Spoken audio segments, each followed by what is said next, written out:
And I'm really tempted to start this off by saying, I don't want to be here. But I need you to understand that that has absolutely nothing to do with the for whom we are here. And every last bit to do with why. I'm so grateful to have been in Ken Norgan's orbit and have called him a friend. And I feel an affection that has grown amongst all the people in this room because we shared that orbit and that friendship. And how mournful we all are that he isn't here to share in that one feeling and to celebrate someone we truly adore. I'm grieving that Ken isn't here. I'm still shocked. My mother and I share that feeling quite a lot. And yet, I'm also feeling that with every fond thought and memory, doesn't he remain somehow, some way deep inside of us all? I hope so. So thank you, dear Pepe, for including me and inviting me to join the folks who have shared some reflections and memories of Ken, along with some of the things I learned from him and about him. I promise I didn't compare notes with everybody else here today, but ask anybody about Ken Norgan, and 9 times out of 9.5, you're going to hear the word kind. And wasn't he just about the kindest person any of us ever met, and the most welcoming and hospitable and considerate and interesting and self-effacing and considerate and interesting and loyal and appreciative and that spark of mischief. This might be inappropriate to share, but yesterday when your bus broke down, there was a number of people who went out to the cemetery, and Pepe had organized a bus to get everybody out there, and there was some sort of difficult thing that happened, and in the time it took them to organize a handful of Ubers to get out to the cemetery, the rain had passed. I don't think that was an accident. I think that was helpful mischief. Ken was such a lover of people and places and travel and music and parties and the human beings who create the music and all of the joyful, invigorating things that make life grand. The first time I met Ken was on that storied Harris Theater board adventure to Paris. We all decamped for the City of Lights to see the Paris Opera Ballet before that amazing company traveled to Chicago to perform right here on this stage where we're all sitting right now. There was a smiling, happy to be there ray of light with a camera who took pictures at every possible opportunity. And despite my usual allergy to that sort of thing, I found myself appreciating Ken and his joie de vivre from the get-go. So I eventually let him take pictures of me too. It was around that time, to share something personal, that I found myself seeking less drama and more gratitude, calm, and grace. And those qualities made me appreciate Ken Norgan so very much. That, and he became a willing co-conspirator in my quest to play entirely too many games of words with friends. And I also was among those who felt so lucky to join the gatherings at Ken's home in Michigan. And even in a big group, it always felt intimate. Ken's friends seemed to enjoy one another in his company. That house, something of a Swiss chalet with a stunning west-facing view of Lake Michigan and wood paneling and a roaring fireplace on a cold, snowy winter evening. Outside, the winds may have been blowing, but inside was safe and warm with good food and drink and deep, deep conviviality. And then came the storms that eroded the bluff and took down the trees and the beautiful picture of the stairs down to the beach that's on the back of your program. And he knew it was going to be time to leave that magical place. I went over one day to help him salvage some bricks before the patio, before they too became subsumed by the cliff and ended up on the beach below. He wouldn't let me go anywhere near the edge, But it was a beautiful day, and he did take pictures. And thanks to the whirlwind welcoming universe of George Jewell, we all continued to gather and celebrate and enjoy.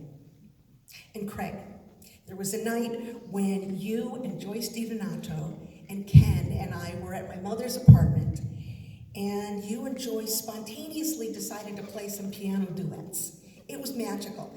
But Ken looks at me and he says, "What am I even doing here? I don't belong here." And as much as I hated to disagree with him about anything, I did my best to disagree with him on that subject. Maybe in part because I feel that way so much myself. But for him, no, I wasn't going to let him stand by that. I really loved sitting near Ken at all the Beyond the Aria performances. I'd catch his eye and know how much he was enjoying every last moment of those evenings.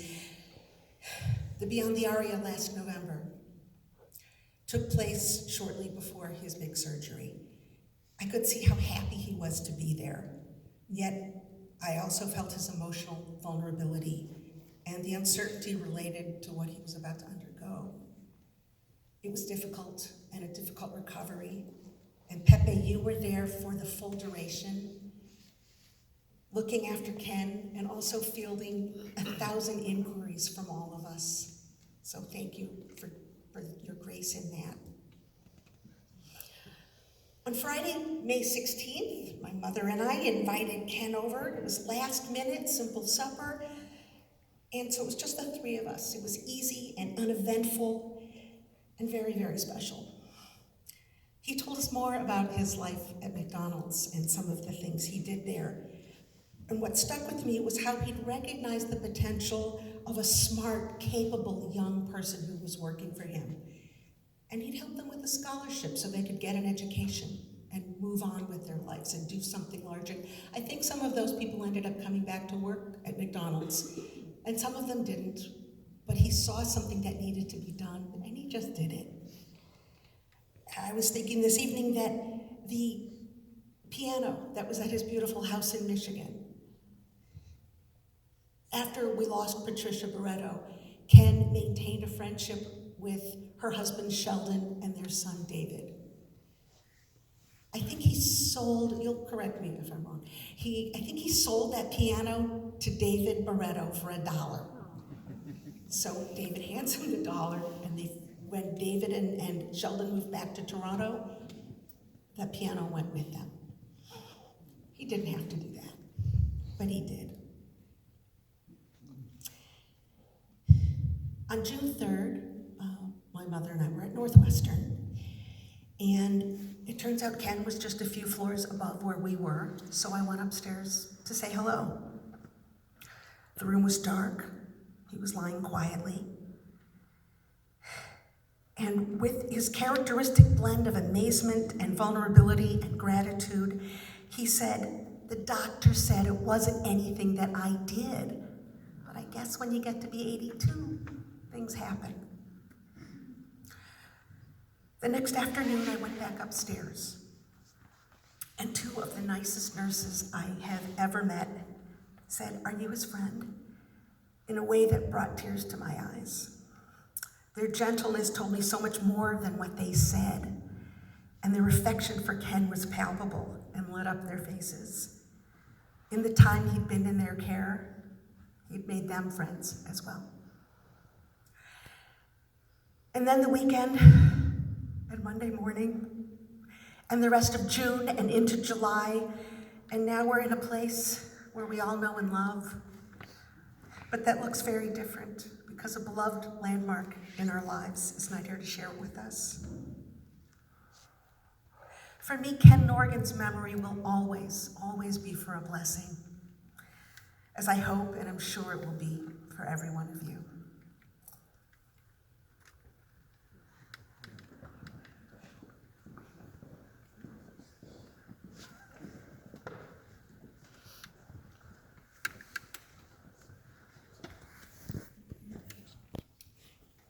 About a month and a half ago, Louise called me and said, would you put together a live from WFMT performance in honor of Ken Norgan? And of course the answer to that is a resounding absolutely 100%. It would be a total honor and joy to do so. As I thought about it, I thought we have to have something in Swedish on this program. And not being a connoisseur of Swedish classical music or knowing much Swedish pop music at all, except for, the obvious one. And I thought maybe that would be one bridge too far. Even for me. Luckily at Lyric Opera Chicago, we have a wonderful librarian named Annika Donnen, who is Swedish by heritage, speaks Swedish. And I went to the library and said, listen, can you help me find a song for the radio to honor Ken? And so she called her mother, who grew up in Sweden, and she sent 3 delightful songs, which she said, basically, if you were a child growing up in Sweden, you would know these songs. It was like, this land is your land for us. We all sang that, we knew it. So this is called Song of the Windy Meadows. And it speaks of, how the wind finds all of the beautiful things, even in the winter in Sweden. Optimistic. Here's Hugh to sing Song of the Windy Meadows. I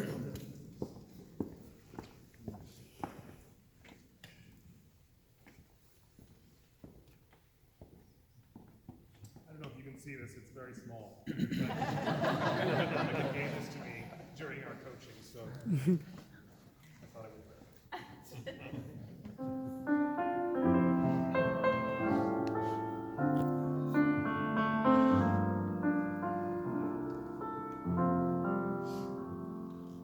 Det går en vind över vindens ängar. Det fladdrar till i en tyggardin. Och jag ska skriva en sommarvisa med sol och blond doft i melodin. Jag ville sjunga om Katarina till Greklands flöjter och all cymbal. Men vindens toner blir sommarns sång. Jag bara lyssnar i Björklövs sal. Det går en vind över vindens ängar. Det fladdrar till i en tyggardin. Och jag ska skriva en sommarvisa med sol och blå doft i melodin.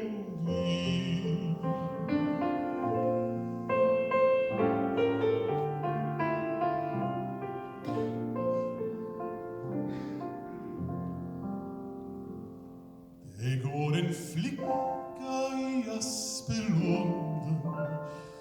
Jag har ett guldat fotografi. Med åren blev hon en dröm, en saga.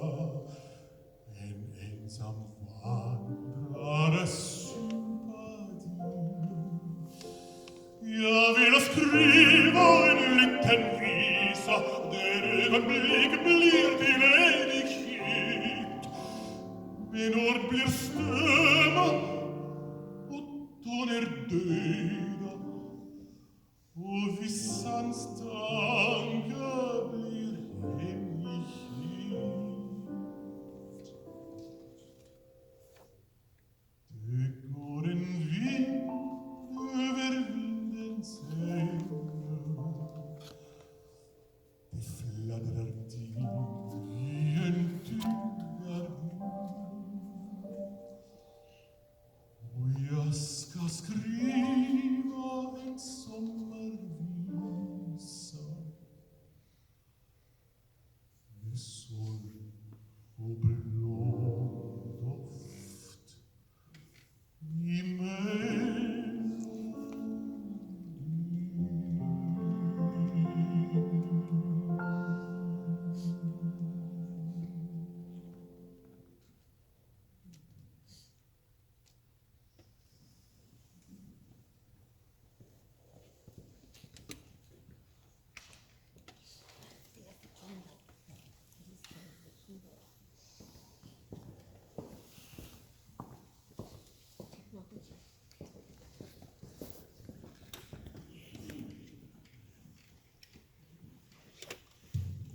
Friends, if you had told me 25 years ago that my best friend would be someone 37 years my senior, I wouldn't have believed you. But then again, if you knew Ken, it wasn't that surprising. Many of us here tonight consider Ken our best friend. Ken had a unique and special talent for cultivating deep and meaningful connections, continuously nurtured over his entire lifetime. I first became aware of Ken through the Swedish American Museum. Ken was a trustee for 30 years. He supported the museum as a donor, but he was more than that.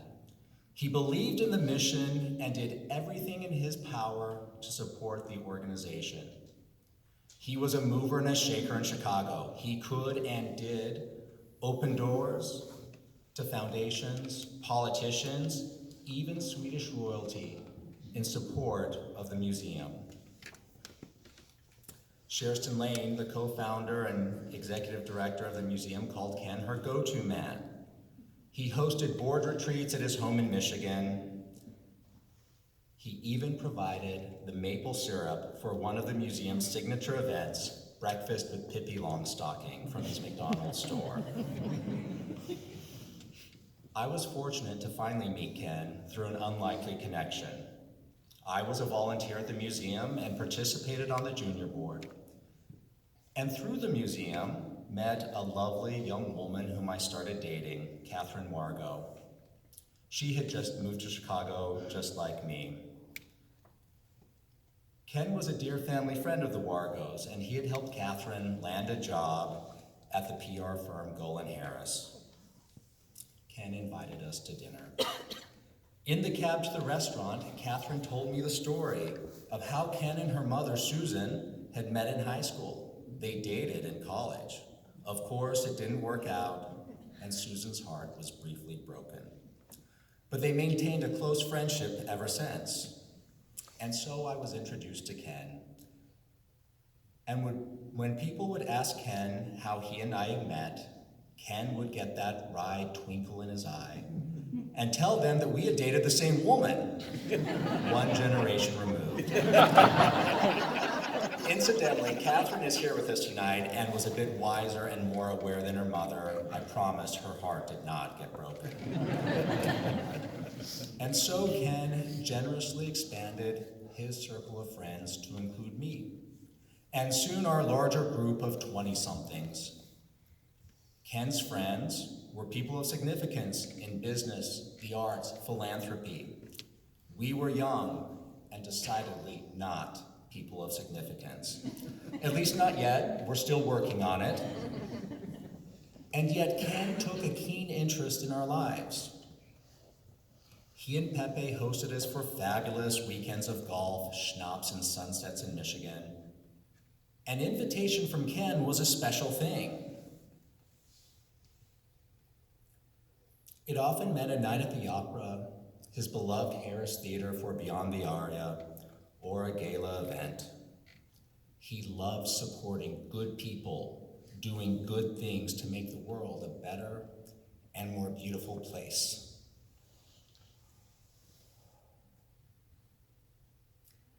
Ken knew he had been fortunate in life, and that was his way of giving back, to bring his friends together to share in the beauty. Of course, spending time with Ken always included a good cocktail, as has been noted. Negronis and spritzes were favorites, but any good wine would do, particularly champagne. I used to joke that Ken had a keen sense of hearing. He could hear a champagne cork pop from a mile away. Ken made a memorable impression on the people he met, even though he was the most unassuming person you'd ever come across.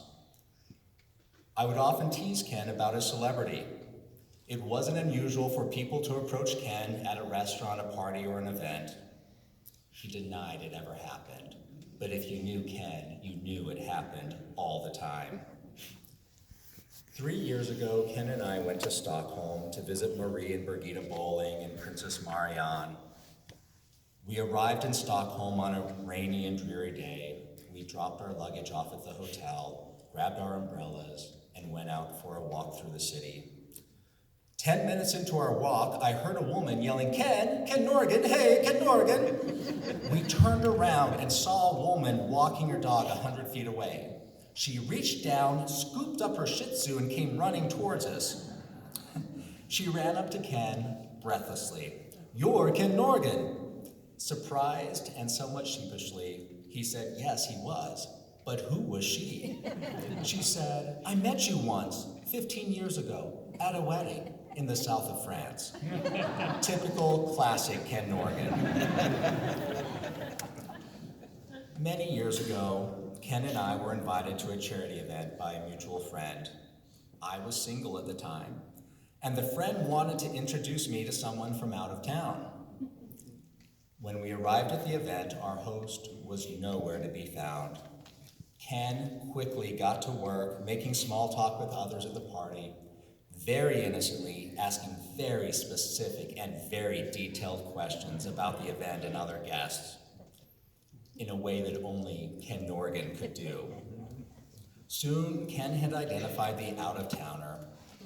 Gesturing to a tall, dark, and handsome man, Ken said, wow, Matt, that's not bad at all. Do you want to go talk to him? I demurred.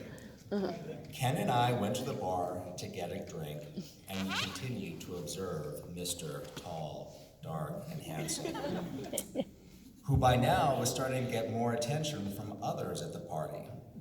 Seeing this, Ken said, you'd better go get in there. And so I took his advice, and with Ken as my trusty wingman, I met my wonderful partner, Adam. Tomorrow, July 28th, is the 12th anniversary of that day. Of course, Adam did live out of town in Galesburg, Illinois, and so we relied on Ken and Pepe to provide a model of how to successfully navigate the challenges of a long-distance relationship. Ken's dear friend George Jewell and his partner Chung rounded out our trio of couples. And oh, did we have fun. Spending New Year's in Miami, 4th of July in Michigan, Thanksgiving in Galesburg. We drove across Spain to visit Emilio, and through the south of France to see George's chateau. We visited Norbert, Barbara, Jan, and Nicole in Switzerland. There were so many memorable adventures and so many stories to tell. And now Ken is off on his next great adventure, and we are left to soldier on without him. Over the past year, in spite of his health issues, Ken stayed very active, doing what he did best, making the world a better and more beautiful place. He soaked in the 10th anniversary season of Beyond the Aria here at the Harris, planned the 50th anniversary of the Swedish American Museum with his Board of Trustees co-chair Paul Remington and Executive Director Karen Abercrombie. And of course, Ken continued to reach out and support his friends, passing along a funny joke, usually a very derisive Donald Trump meme, a kind text, a heartfelt postcard always sent through the mail, a phone call. Ken will be memorialized in so many wonderful and amazing ways for all the good that he did. But his enduring legacy, his life's work, is represented here tonight by this wonderful, wonderful group of people. His friends. We bask in the warmth of Ken's kindness, his gentle care, his generosity, and his love. Lucky us. Our dear beloved friend, rest in peace.